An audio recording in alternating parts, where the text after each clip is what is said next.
지난주에 이어서 복음이란 무엇인가 에서 말씀을 나눕니다.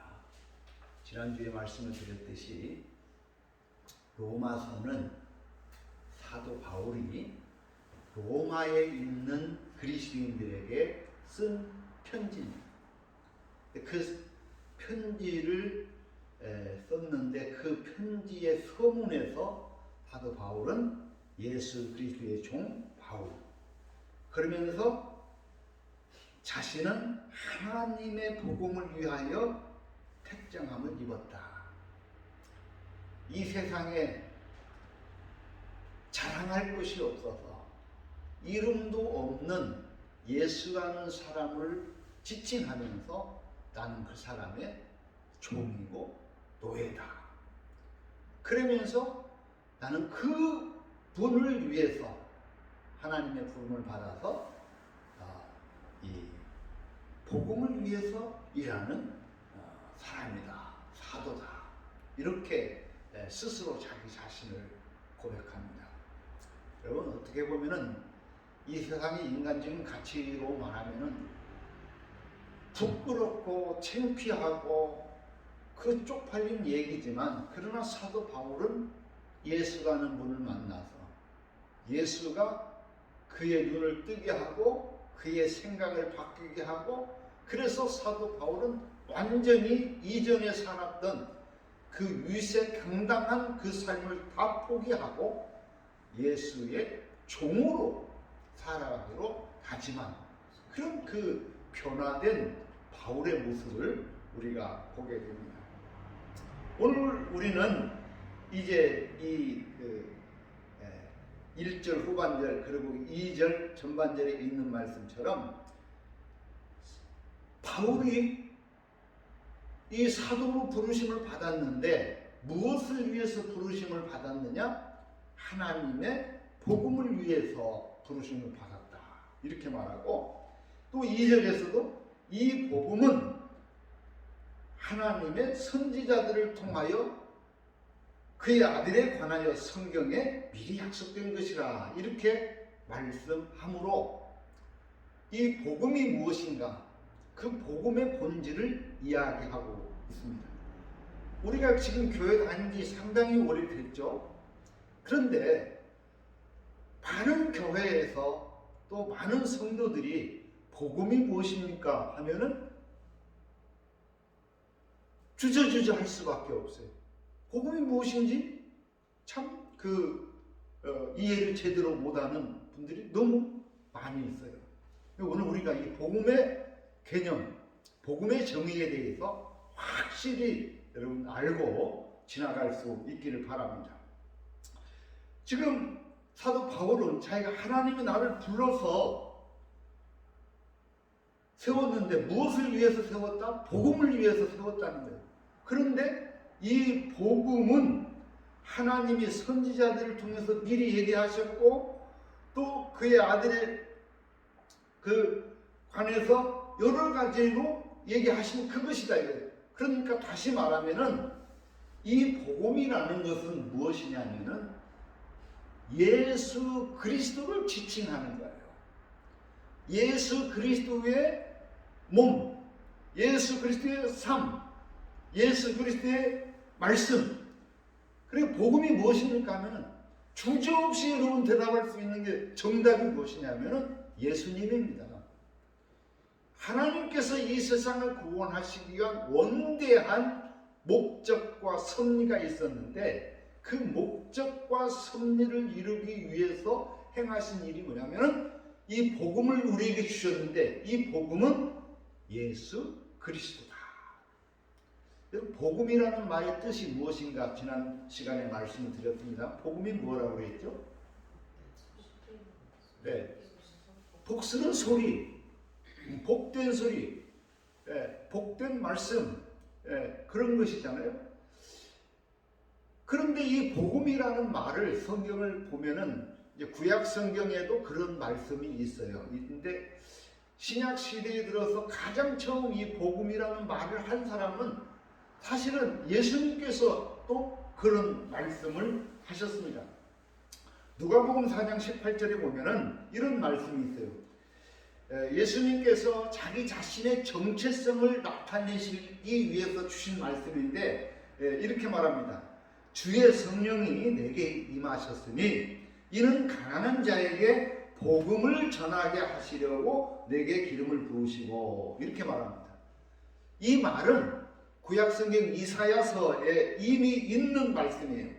이사야서 61장 1절에 있는 말씀인데 이 말씀을 끄집어내서 자신의 정체성을 나타내기 위해서 이렇게 하시는 말씀이, 주의 성령이 내게 임했는데, 하나님의 성령이 내게 임했는데 이것은 왜 임했느냐? 다시 말하면은 가난한 자들에게 복음을 전하게 하시려고. 가난한 사람들, 어려운 사람들, 힘든 사람들, 무지한 사람들, 능력이 없는 사람들, 연약한 사람들을 위해서, 그 사람들을 위해서 그들에게 복음을 전하게 했어요. 복음이 무엇이라고? 좋은 소식. 다시 말하면 가난하고 천박하고 아무런 힘도 없고 능력이 없고, 그래서 가진 사람들이 짓누르면 짓눌림을 당할 수밖에 없고 핍박을 당할 수밖에 없는 그런 가난한 사람들을 위해서 좋은 소식을 전하기 위해서 왔다 이거예요, 예수님이. 근데 이 말씀은 어디에 있었다? 이사야서 61장에 있는 말씀을 가지고 예수님은 자기 자신의 정체성을 밝히는 거예요. 내가 이 세상에 온 것은, 성령이 나에게 임한 것은 무엇을 위해서 왔다? 그런 가난하고 헐벗고 힘없는 사람들에게 무엇을 전해주기 위해서? 복된 소식, 기쁜 소식, 이 복음을 전해주기 위해서 예수님이 이 세상에 오셨다, 이렇게 말씀합니다. 그런가 하면 누가복음에서는 예수님의 탄생에 대한 그 말씀을 합니다. 예수님께서 탄생할 때에 그 예수님의 탄생의 소식을 전해주는 사람들이 있어요. 이 천사들이 와서 이렇게 말합니다. 천사가 이르되 무서워 말라. 보라, 내가 온 백성에게 미칠 큰 기쁨의 좋은 소식을 너희에게 전하노라. 무엇을 전해요? 큰 기쁨의 좋은 소식. 이 말이 다시 번역하면은 복음을 너희에게 전하노라, 이 말이에요. 그 천사들이 예수님의 탄생에 대해서 예언하는데 뭐라고 하냐?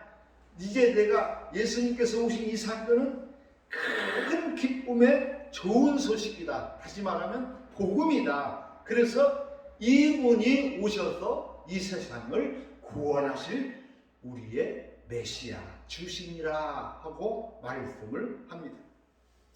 그런가 하면은 마가복음에서도 마찬가지예요. 마가복음에서도 1장에서 예수께서 복음을 전하실 때 첫 마디가 뭐냐면은 때가 찼다.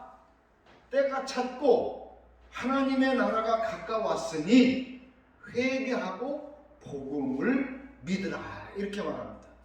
회개하고 복음을 믿으라. 복음은 뭐예요? 기쁜 소식이고 하나님의 아들 독생자 예수를 믿으라는, 이 복음을 믿으라는 거예요. 하나님의 우리를 향하신 구원의 이 소식을 믿으라, 이렇게 말을 합니다. 그래서 이제 다시 종말적으로 말하면 복음은 무엇이다?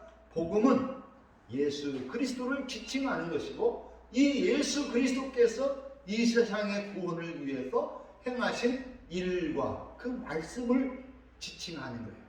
사랑하는 우리 성도 여러분, 이 복음의 개념에 대해서 명확하게 인식하실 수 있기를 바랍니다. 그래서 복음이 무엇이냐고 물을 때에 복음은 이런 것입니다라고 정확하게 말할 수 있으시기를 바랍니다. 그런데 사도 바울은 이 복음에 대해서 설명을 하는데 참 놀라운 그 필법을 가지고 설명을 합니다. 자, 이렇게 말합니다. 2절 후반절에 보면은 그의 아들에 관하여 성경에 미리 약속하신 것이라, 이렇게 말합니다. 그의 아들이 누구라고요? 그의 아들은 예수님이죠. 예수님은 다시 말하면 복음입니다. 이 복음을 위해서 성경에 미리 약속하신 말씀이라 이렇게 말합니다. 그러니까 이때 말하는 성경이라는 것은 구약 성경을 지칭합니다. 그 구약 성경에 여러 가지 징조로 예수 그리스도의 탄생, 이 복음에 대해서 말씀하고 있어요. 예를 들어서 제가 몇 가지 여러분들에게 말씀을 드리면은 이사야서 11장에 보면은 이런 말씀이 있어요. 이새의 줄기에서 한 싹이 나며 그 뿌리에서 한 가지가 나서 결실할 것이요. 이 말은 다시 말하면 이새의 줄기, 이새는 누구예요? 이새는 다윗의 아버지가 이새죠. 그러니까 이 이새의 줄기, 다윗의 줄기를 통해서 한 가지가 나가지고 이 가지가 이제 이 세상을 구원할 메시아 왕으로 나실 것이다 하는 것이 이 이사야서에 예언되어 있어요.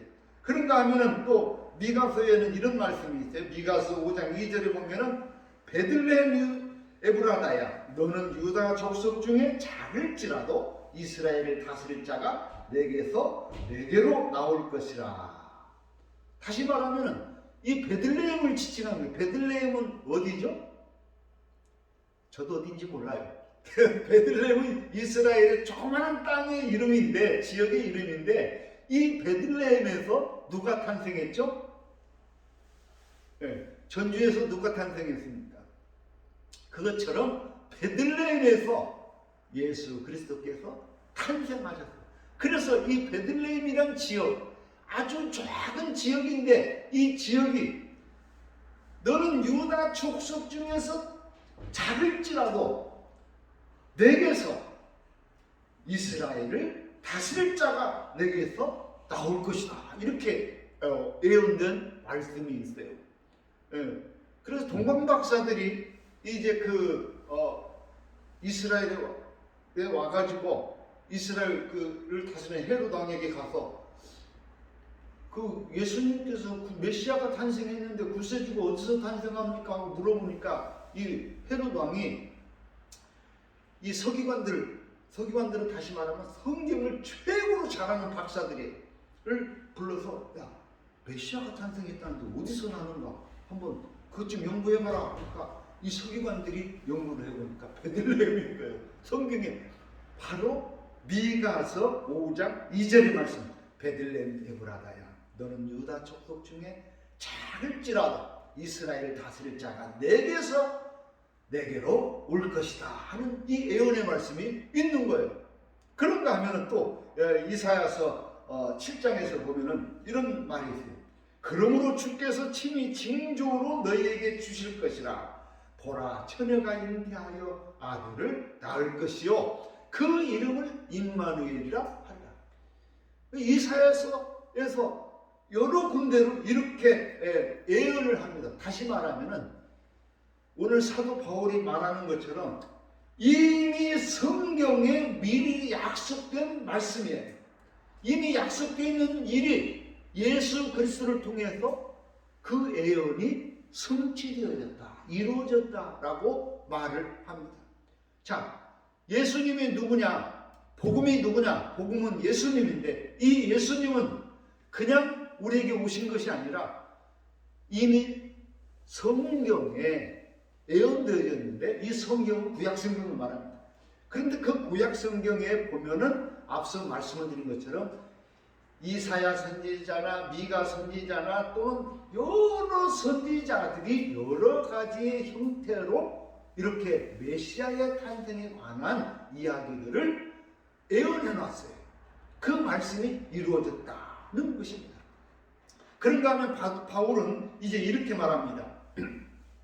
그의 아들에 관하여 말하면은 육신으로는 다윗의 혈통에서 나셨고 앞서 말씀을 드린 것처럼 이사야 선지자가 예언하신 말씀처럼 예수님은 육체적인 혈통, 다시 말하면 족보적으로 어떤 족보를 타고 나셨다?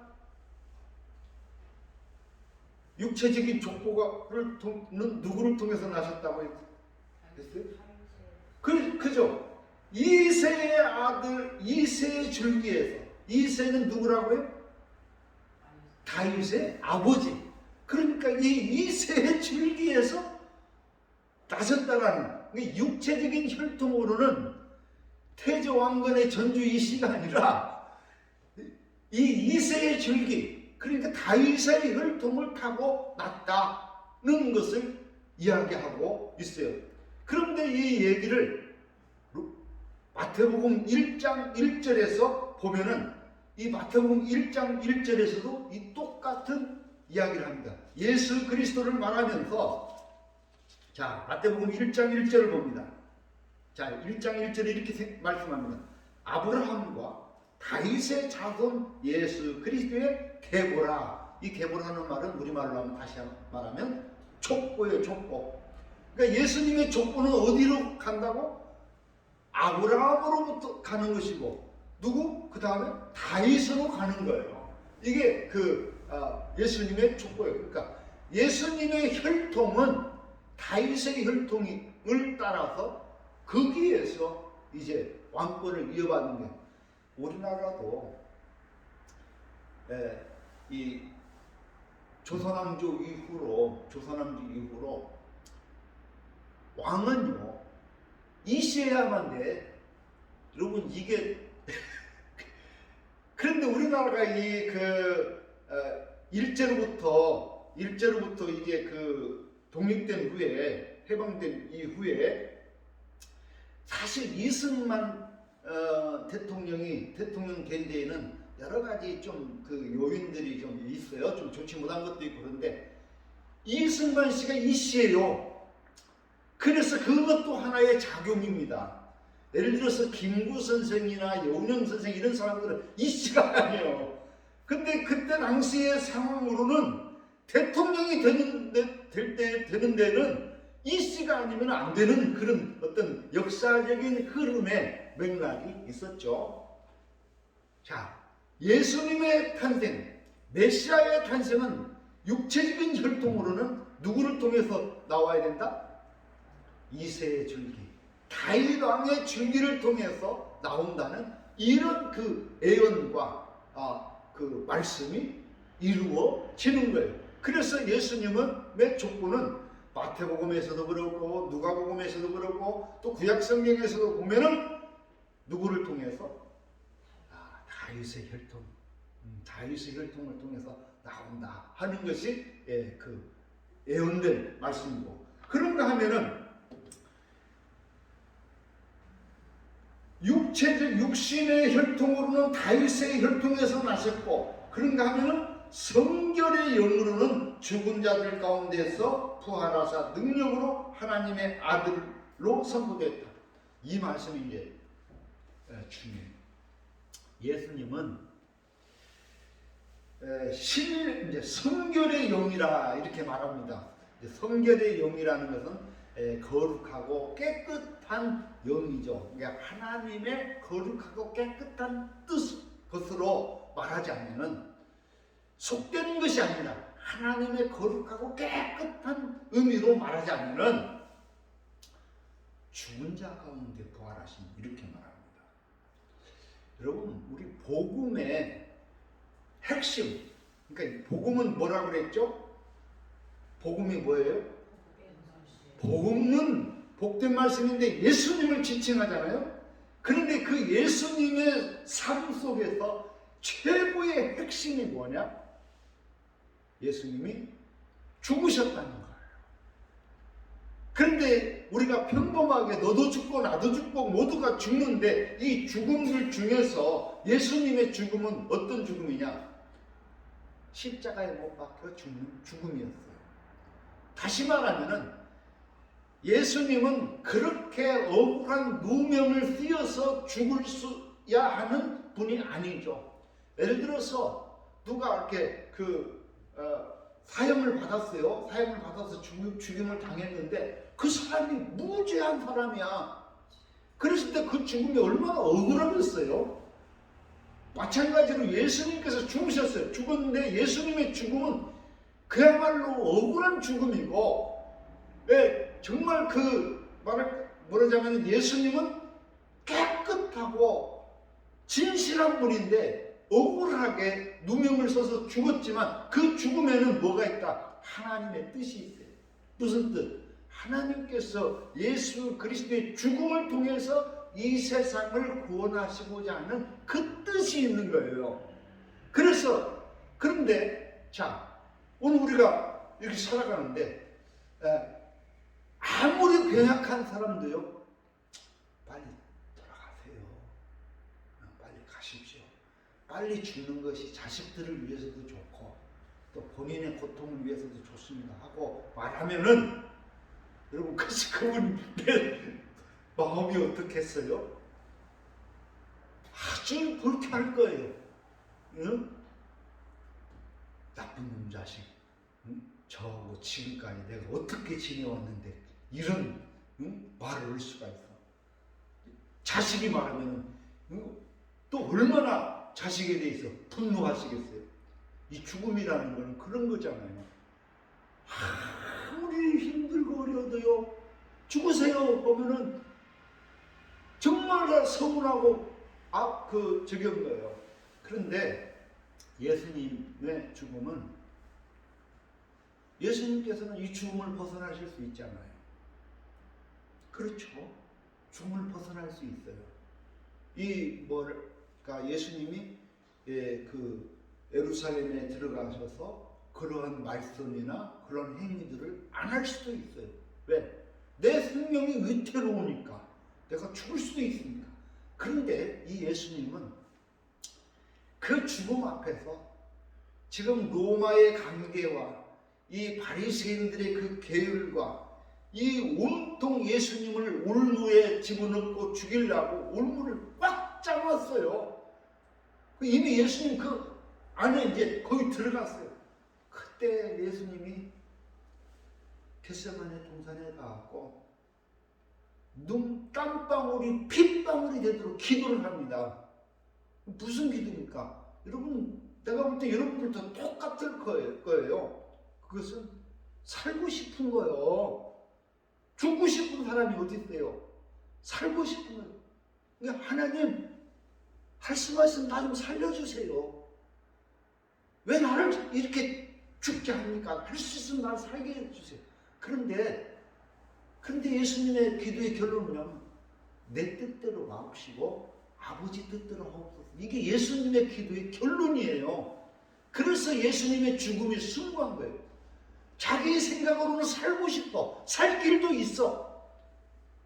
그런데 이 예수님이 그 죽음 앞에서 겟세마네 동산에 가서 그렇게 간절하게 땀방울이 핏방울이 되도록 기도했다면은 얼마나 깊이 있게, 얼마나 처절하게 기도를 했겠어요. 그런데 예수님의 기도의 결론은 내 뜻대로 마옵시고 아버지의 뜻대로 하옵소서. 아버지의 뜻은 뭐예요? 아버지의 뜻은 예수가 십자가에 못 박혀 죽음으로, 그 죽음을 통해서 이 세상을 향하신 하나님의 사랑을 나타내고 이 세상을 구원하신 그 뜻을 이루는. 그래서 예수님이 밤새 기도하고 이제 그 기도 속에서 응답을 받은 거예요. 내 뜻대로 마옵시고 아버지 뜻대로 하옵소서. 그리고 이제 붙잡혀서 십자가에 못 박혀 죽으신 예수님의 삶에서, 예수님의 행적에서 가장 핵심적으로 가장 최고 또 중요한 행위가 뭐냐? 수많은 말씀도 하셨고 했지만 가장 클라이막스는 예수님께서 십자가에 못 박혀 죽으셨다는 거예요. 이 예수님의 죽음의 사건이 없이는 오늘 우리의 모든 인생의 삶에서 구원이 없는 겁니다. 그래서 바울이 예수님을 얘기할 때 신령한 의미에서는 예수님의 죽음을 얘기하는 거예요. 오늘 우리 기독교가요, 정말 정신 차려야 될 것이 뭐냐? 이 예수님의 죽음을 우리는 묻어두려고 해요. 여러분, 기독교는 예수님의 죽음을 말하는 종교입니다. 기독교는 예수님의 십자가를 말하는 종교예요. 이게 복음이에요. 그런데 이 십자가의 고통, 이것은 말하지 않고 그 다음 거, 부활에 대해서만 그 이야기를 합니다. 그래서 사도 바울이 이 말을 할 때에 육신의 혈통으로는 다윗의 혈통으로 나셨고 성결의 영으로는 죽은 자들 가운데서 부활하사, 이렇게 말합니다. 죽은 자들 가운데. 여러분, 예수님의 죽음을, 우리 그리스도인들은요 늘 우리의 몸에 예수님의 죽음을 짊어지고 사는 자들이 그리스도인입니다. 할렐루야. 우리는 예수님의 죽음을 짊어지고 사는 거예요. 그런가 하면 또 한편으로는 예수님의 부활을 증거하는 사람입니다. 예수님의 죽음과 부활, 예수님의 죽으심으로 다시 부활했어요. 사랑하는 오늘 우리 성도 여러분, 오늘 우리가 처절하게 죽는다 하더라도 이 믿음을 가진 자는 부활의 영광에 참여하게 될 줄로 믿습니다. 그래서 우리의 삶에는 항상 이 두 가지의 것, 예수님의 십자가의 죽음과 예수님의 부활의 영광이 우리의 삶에 늘 증거되어져야 합니다. 이것이 복음의 핵심이에요. 복음이 무엇이냐? 복음은 예수님을 말합니다. 특별히 그러면 예수님이 뭘 어땠는데? 예수님은 십자가에 못 박혀 죽으셨습니다. 그리고 부활하셨습니다. 이것이 복음의 핵심 중에 핵심인 거예요. 그렇게 탄생하신 분이 예수님이고 그렇게 우리에게 오신 분이 예수 그리스도시다. 그런데 딱 5분만 더 할게요. 그런데 이 예수님의 복음을 이제 사도 바울을 비롯해서 베드로 그렇게 전하잖아요. 그런데 그 초대교회 때도 예수님의 이 복음을 왜곡시키는 사람들이 있었어요. 다시 말하면은 이 복음을 가짜 복음으로 전환시킨 사람들이 있어요. 요즘 가짜 뉴스 있잖아요. 그때도 이 가짜 복음, 가짜 뉴스를 전하는 사람들이 있었어요. 갈라디아서에 보면 그런 이야기가 나옵니다. 사도 바울이 이 사람들을 갈라디아서 1장에 보면은 이렇게 말합니다. 다른 복음은 없나니 다만 어떤 사람들이 너희를 요란케 하여 그리스도의 복음을 변화를 하게 바꾸려 한다는 거예요. 그러나 우리나 혹 하늘에서 내려온 천사라도 우리가 너희에게 전한 복음 외에 다른 복음을 전하면 저주를 받을지어다. 어떤 사람들이 다른 복음을 가져와서 전하는 거예요. 그래서 사람들이 그 유혹에 빠져들어가는 거예요. 그래서 사도 바울이 강력하게 말합니다. 우리나 우리 안에 있는 누구라도 아니면 하늘에서 내려온 천사라도 우리가 전한 복음 외에 다른 것을 전하면 그 사람은 저주를 받을 것이다, 이렇게 얘기합니다. 다시 말하면 사도 바울의 복음은 뭐예요? 앞서 말씀드린 것처럼 예수님의 탄생과 예수님의 죽으심, 그게 핵심이에요. 그 죽으심과 부활하심, 이것 외에 다른 복음을 전하는 사람은 설사 천사가 와서 얘기한다 할지라도 그건 가짜다, 그건 저주를 받는 사람이에요. 이렇게 과감하게 얘기합니다. 왜? 사람들이, 이런 사람들이 있더라고. 예수님이 십자가에 못 박혀 죽었어요. 죽었는데 지금 현대시대 실증주의 시대니까요. 몇 가지 이런 거예요. 예수님이 진짜 이 세상에 오셨냐? 예수님이 진짜 이 세상에 오셨냐? 하는 거에 대해서 하나의 물음이 있어요. 이것은 나중에 얘기합니다. 그러면 또 두 번째, 예수님이 진짜 십자가에서 죽으셨냐? 아니다. 죽은 게 아니라 너무 고통스러워서 기절했다. 기절해가지고 감옥에 가뒀는데, 무덤에 묻혔는데 기절해서 깨어나가지고 나타나셨다. 이런 그 가짜 복음의 그 얘기를 합니다. 왜? 예수님은 신인데 권능을 갖고 있는데 하나님의 권능을 갖고 있는데 그까지 십자가에 못 박혀 죽냐? 이렇게 얘기하는 거예요. 지금도 이것과 똑같이 말하는 이단들이 많이 있습니다. 그랬을 때에 이 복음을 왜곡시키는 거예요. 여러분, 기독교는요 하나님의 사랑의 종교입니다. 하나님은 이 세상을 사랑하십니다. 우리를 사랑하신다는 그 사랑의 표현을 하시는 거예요. 그 표현을 자기의 독생자 예수 그리스도를 통해서 나타내셨어요. 오늘 우리가 하나님의 사랑을 본받으실 수 있길 바랍니다. 예수님의 사랑을 본받아요. 그런데 예수님의 죽음은 가짜다. 잠시 기절했다가 다시 살아나셨다. 이러한 허무맹랑한 가짜 뉴스, 가짜 복음을 전하는 사람들이 있었던 거예요. 그래서 사도 바울은 과감하게 여기에 대해서 강력하게 말하는 거예요. 그런 말을 하는 사람은 설사 천사가 와서 얘기한다 할지라도 그것은 가짜고 그 사람은 저주를 받을 것이다 라고 말씀을 합니다. 그런가 하면은 이 복음은 이제 일부만 말씀드립니다. 이 복음 전 시간에도 말씀드렸지만 어떻게 보면은 참 그 연약하고 나약한 얘기입니다. 젊은 33살 나이에 죽은 예수에 관한 이야기.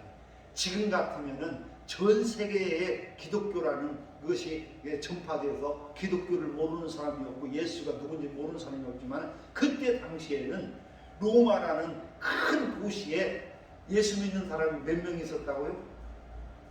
잘은 몰라도 몇 명? 50명 되면 많어. 한 10명이나 모였는지 몰라. 그러니까 예수가 누군지도 모르는 그 시대에 나는 예수의 종이라고 말하고, 그런가 하면은 그 젊은 나이에 죽은 그 얘기가 뭐가 그렇게 자랑스러워요? 여러분 한번 생각해 보세요. 예수님이 33살 젊은 나이에 죽었어. 그 죽은 이야기가 뭐가 그렇게 자랑스럽다고 그 예수의 죽으심을 얘기합니까?